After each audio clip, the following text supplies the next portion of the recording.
இது மித்தா இல்ல ரியலாவே ஃபாலோ பண்ற ஒரு விஷயமா தெரியல.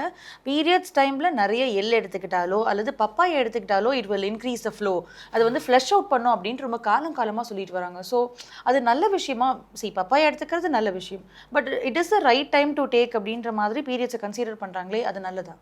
நிச்சயமா இல்லைங்க. அப்படிலாம் ஒண்ணுமே கிடையாது. Okay. So purely myth. Purely myth. அதாவது எள்ளு வந்து அதோட வேலையை வந்து இன் டேர்ம்ஸ் ஆஃப் ஃபேட்ஸ் இருக்கு அதுல, அது வந்து ஈஸ்ட்ரோஜன் ப்ரொஜெஸ்ட்ரானை பேலன்ஸ் பண்றதுக்கு ஹெல்ப் பண்ண போகுது, ஃபேட்ஸ் இருக்கு அப்படிங்கிறதுனால.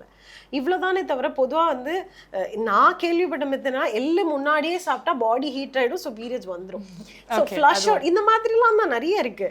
ஸோ இது எல்லாமே மித். பாடி ஹீட் ஆகுதுன்றது ஒரு அப்படி ஒரு கான்செப்டே கிடையாது. It's complete different process. அந்த டைம்ல மாம்பழம் பிடிச்சா கூட சாப்பிட விட மாட்டாங்க. சாப்பிடலாம், எனிதிங் இஸ் ஓகே.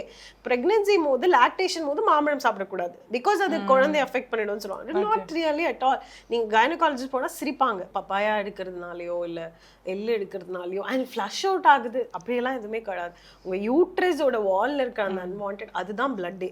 ஸோ அதனால அது எக்ஸ்ட்ராவா ஃப்ளஷ் அவுட் ஆகும் அப்படிலாம் எதுவுமே கிடையாது. நீங்க என்ன சாப்பிட்டாலும் என்ன பாடியில எப்படி ஓவியுலேஷன் நடந்து எது வெளியில வரணுமோ அப்படிதான் உங்களோட பிளட்டோட ஃப்ளோ இருக்க போகுது.